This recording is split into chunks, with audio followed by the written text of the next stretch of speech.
আমার নবীজি দুনিয়া থেকে যখন বিদায় নেবেন, বিদায় লগন যখন চলে আসছে, আম্মা জান আয়েশা বর্ণিত হাদিস, নবীজি আমার অসুস্থ অবস্থায় আমার ঘরের মধ্যে ঢুকলেন, ঢুকে বলছেন, আয়েশা মনে হয় বাঁচব না, আমি দুনিয়া থেকে বিদায় নিয়ে নেব। ওরে আয়েশা, প্রচন্ড মাথা পেইন করছে, মাথার যন্ত্রণা হচ্ছে, মাথায় একটু পানি ঢেলে দাও তো। মাথায় পানি ঢেলে দেওয়া হলো। রসুল একটু স্বস্তি বোধ হলো, একটু বসলেন।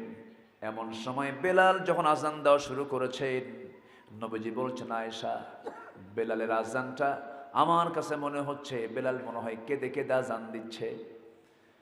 আমি মসজিদের দিকে চলে যাব, কারণ আমার বেলাল আমাকে দেখে দেখে আজান দেয়, কিন্তু আজকে আমাকে দেখে নাই, বেলাল বুঝি কষ্ট পাচ্ছে। আমি মসজিদের দিকে চলে যাই, এই কথা বলি আমার রসুল যখন উঠতে নিলেন, পায়ে কোনো শক্তি পান না, কোমরে কোনো শক্তি পান না, মাথা চক্কর মেরে পড়ে যেতে নিলেন। আম্মা জান আয়েশা রসুলকে আস্তে করে জড়িয়ে ধরে বলছেন, হুজুর, ইয়া রাসূলুল্লাহ, আপনি বুঝি আর দাঁড়াতে পারবেন না? আস্তে করে তাকে শোয়া দেওয়া হলো। রসুল বলছেন, আয়েশা রে, বুঝতে পেরেছি আমার বুঝি জামাতে নামাজ আর হবে না, আমি মনে হয় জামাতে নামাজ আর পড়তে পারবো না। ওরে আয়েশা, তুমি আমার প্রিয় সাহাবী, তোমার আব্বা আবু বকরকে বলো আমার মুসল্লায় যেন কেউ না দাঁড়ায়, আমার আবু বকর যেন আমার মুসল্লায় দাঁড়ায় আমার দায়িত্বটা পালন করে নেয়। আজান হয়ে গেল। আম্মা জান আয়েশা আবু বকর সিদ্দিক রাদিয়াল্লাহু তাআলাকে ডাক দিয়ে বলছেন, আব্বা জান, আপনাকে দায়িত্ব দেওয়া হয়েছে, আপনি মুসল্লায় দাঁড়ান। নবীর মুসল্লায় যখন আবু বকর সিদ্দিক রাদিয়াল্লাহু তাআলা যখন দাঁড়ায় গেছেন, নামাজ যখন শুরু হয়ে গেছে, সাহাবে কেরাম যখন দেখতে পেলেন নবীর মুসল্লায় আরেকজন দাঁড়াইছে, হাউমাউ করে কান্নাকাটি শুরু হয়ে গেছে। সবার চোখে পানি। সাইয়েদনা আবু বকর রাদিয়াল্লাহু তাআলা নামাজে দাঁড়ায় গেছেন, সাহাবে কেরাম নামাজ পড়ছেন, হাউমাউ করে সবার মুখ থেকে কান্নার আওয়াজ যখন নবীর কানে চলে আসলো, রসুল বলছেন, ওরে আয়েশা, আমার সাহাবীরা কেমন করে নামাজ পড়ে আমাকে একটু দেখতে দাও, আমাকে ওই জানালার কাছেটা ধরে নিয়ে চলো। জানালার কাছে নিয়ে যাওয়া হলো। আমার নবীজি জানালার সেই ফাঁকা দিয়া সাহাবে কেরামদের নামাজের দৃশ্যগুলো অবলোকন করছিলেন, আর চোখের কোনা বেয়ে বেয়ে টপ টপ করে পানি পড়ছিল।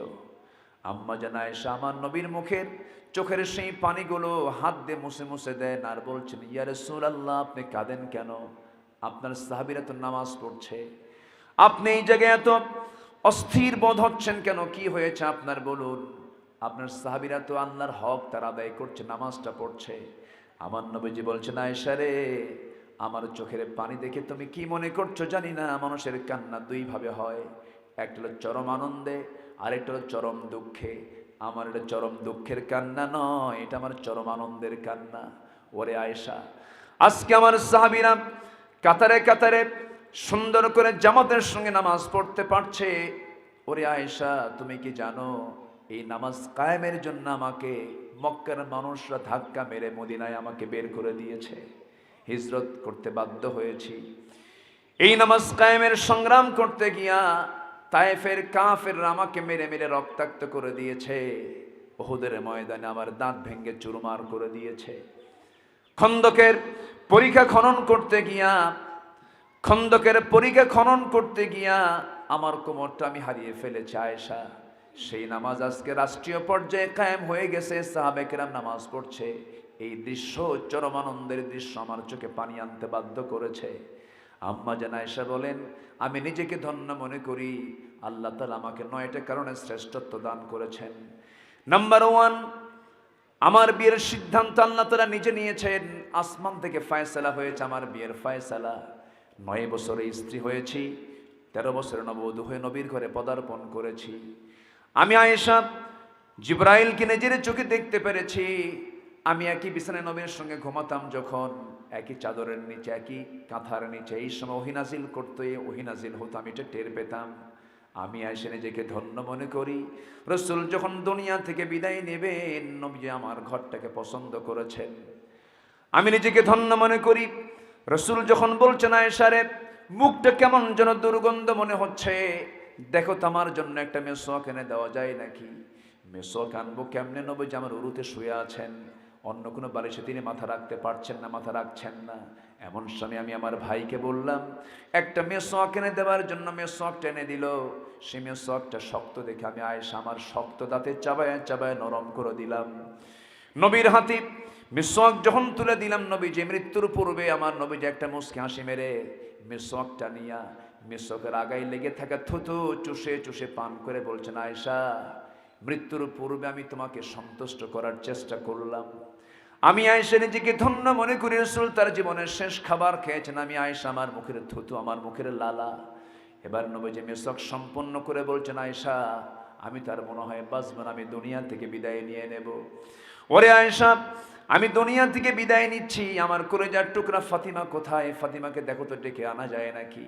ইতিমধ্যে দরজা দিয়ে নবীর সামনে দাঁড়ায় গেছেন। বুখারীর বর্ণনা, সহিহ হাদিসের বর্ণনা। আমার নবীজির পাশে আম্মা জান আয়েশা সিদ্দিকা বলেন, ফাতিমা রাদিয়াল্লাহু তাআলা আনহা কাছাকাছি বসলেন, কানের মধ্যে মুখ ঢুকিয়ে বলছেন, ফাতিমা আর কান্না করো না, কেত কাঁদো কেন? সারা জীবন দুনিয়ার জিন্দেগিতে তুমি আমার যেমন কাছে ছিলা, আমি মরে যাব, আমার মৃত্যুর পরও তোমার মৃত্যু হয়ে যাবে। কবরের মাটিতেও আলেম বারযাখের জিন্দেগিতেও তুমি আমার কাছাকাছি থেকে যাবে। ফাতিমার কান্না থেমে গেল। মৃত্যুর কথা শুনলে মানুষ ভয় পায়, কিন্তু ফাতিমা মৃত্যুর কথা শোনার পর তিনি আরো আনন্দ প্রকাশ করলেন। আহারে আব্বাও যাবে, আমিও চলে যাব, কত আনন্দ হবে। আমার নবী ফাতিমাকে সান্ত্বনা দিয়ে বিদায় দিয়ে দিলেন। এবার বলছেন, আয়েশা রে আমি তো মনে হয় দুনিয়া থেকে বিদায় নিয়ে নেব, আয়েশা বাঁচব না, আমার মৃত্যু যে কোনো সময় হয়ে যাবে, মালাকুল মউত চলে আসবে। আমার আয়েশা আমি তোমাকে লাস্ট একটা মেসেজ দিয়ে যাচ্ছি, তুমি আমার উম্মতের জন্য বলে দিবা, আমার উম্মতরা যেন কখনো নামাজ না ছেড়ে দেয়, যেখানে যাবে নামাজটা যেন ঠিক মতো পড়ে। আসসালাত আসসালাত আইমা মালাকাত আইমানুকুম, নামাজ নামাজ, আমার উম্মতরা যেন 5 ওয়াক্ত নামাজ না ছেড়ে দেয়। অতএব আমার বন্ধুগণ, নামাজ আছে যেখানে সম্পর্ক আছে সেখানে নামাজ নাই, যেখানে সম্পর্ক নাই সেখানে নামাজ আছে, ঈমান আছে নামাজ নাই। ফাকাদ আকামাহা ফাকাদ আকামাদ-দ্বীন ওয়া মান তারাকাহা ফাকাদ হাদামাদ-দ্বীন। এইজন্য আমার ভাইয়েরা, যে ব্যক্তি নামাজটা আদায় করলো সে দিনকে কায়েম করলো, যে নামাজটা ছেড়ে দিল সে দিনকে ধ্বংস করে ফেললো। কিন্তু দুঃখ লাগে, গোটা পৃথিবীতে দ্বিতীয় বৃহত্তম মুসলিম জনপদ বাংলাদেশ, 18 কোটি মুসলমান যে দেশে বসবাস করে, সেই দেশে নামাজি বেশি না বেনামাজি বেশি? বলেন, এটা কি এই এলাকার সমস্যা না জাতীয় সমস্যা? তাহলে কোরআন পড়তে না পারো জাতীয় সমস্যা, নামাজ না পড়তে পারো কি জাতীয় সমস্যা? জাতীয় সমস্যা যদি হয়, নেতৃত্বের মধ্যে সমস্যা আছে না নাই? আসতে বলবেন না, আছে না নাই? কথা বললেই তো আমাদের দোষ হয়ে যায়। নষ্টা ভ্রষ্টা চরিত্রহীনা নারী, তারা হয় সমাজের সেলিব্রিটি। আগে পেটে বাচ্চা আসে, এরপরে গায়ে হলুদ, এরপরে বিয়া। কি এই যুবকরা ঠিক আছে না? এদেরকে কোর্টে হাজির করলে মেহেদি রাঙ্গানো হাত নিয়ে হাসতে হাসতে কোর্টের বারান্দায় যায়। 30 পারা কোরআন যাদের সিনায় থাকে, যারা কোরআনকে লালন করেন ধারণ করেন, তাদের হাতে পড়ানো হয় হাত কড়া, তাদের পায়ে লাগানো হয় ডান্ডা বেড়ি। সম্মানিত ভাইয়েরা, সম্মানিত বন্ধুগণ, অত্যাচার, জুলুম, নির্যাতন এ আজকের নতুন কোনো বিষয় নয়, ছিল, এখনো আছে। কারণ ইমানদারকে তো আল্লাহ তাআলা এমনি এমনি জান্নাত দিবেন না। ইমানদারকে আল্লাহ তাআলা জান্নাত দিবেন পরীক্ষা নেওয়ার পরে। জোরে বলি সুবহানাল্লাহ। নবীরা পরীক্ষা দিয়েছেন, সাহাবে কেরাম পরীক্ষা দিয়েছেন, তাবেঈনরা পরীক্ষা দিয়েছেন, বড় বড় ইমামরা পরীক্ষা দিয়েছেন। পরীক্ষা দিতে হবে।